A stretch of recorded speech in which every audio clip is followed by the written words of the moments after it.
manière globale, les résultats des précédentes campagnes de reboisement sont très mitigés.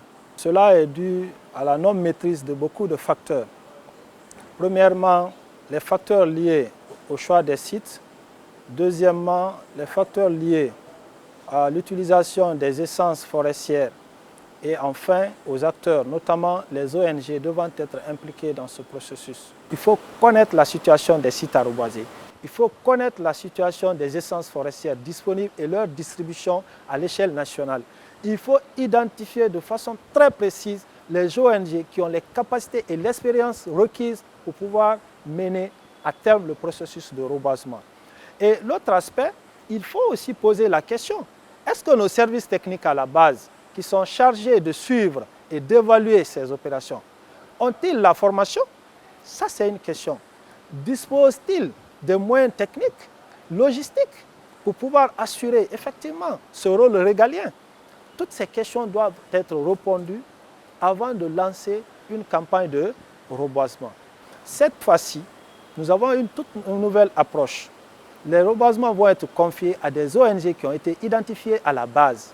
Quand vous êtes à Dabola, on prend les ONG de Dabola.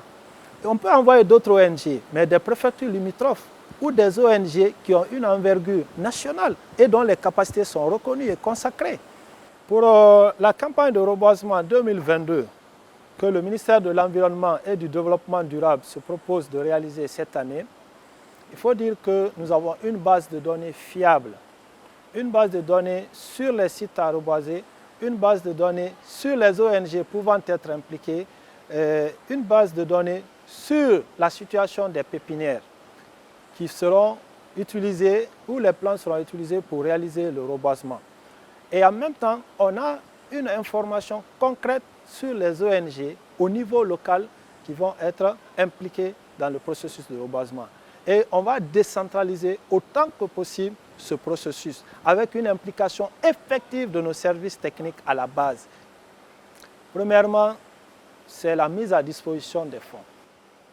Une campagne de reboisement est une activité spécifique. Même si vous avez des milliards pour une campagne, il faut les avoir avant une période bien précise. Passé cette période, l'argent peut servir à autre chose, mais ne peut pas servir au reboisement. Donc l'erreur à éviter à ce niveau, c'est la mise à disposition à temps des ressources financières et matérielles. L'autre, c'est le choix des acteurs qui vont être impliqués dans la réalisation du reboisement. Les ONG, il faudrait que ce soit des ONG fiables, qui existent réellement et qui ont des compétences. Donc ça, c'est un autre aspect. L'autre erreur qu'il faut éviter, c'est nos services techniques déconcentrés qui doivent assurer le suivi et la protection des zones qui seront reboisées. Madame, vous n'êtes pas sans savoir que les feux de brousse constituent un véritable problème pour la protection de nos forêts. Si les services techniques ne sont pas dotés de moyens matériels suffisants, ils ne sont pas renforcés, ils ne pourront pas réaliser leur activité de suivi et de protection des sites reboisés.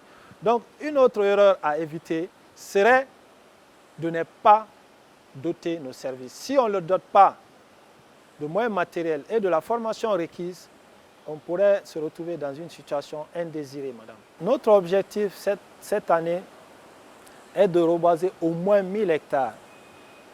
Nous sommes mis dans une posture spéciale. Quelle que soit la quantité de superficie que nous allons reboiser, on voudrait que ce soit du concret, que nous ayons les moyens de suivre et de protéger à long terme ces espaces qui seront reboisés. Et aussi, nous avons des projets et programmes en cours.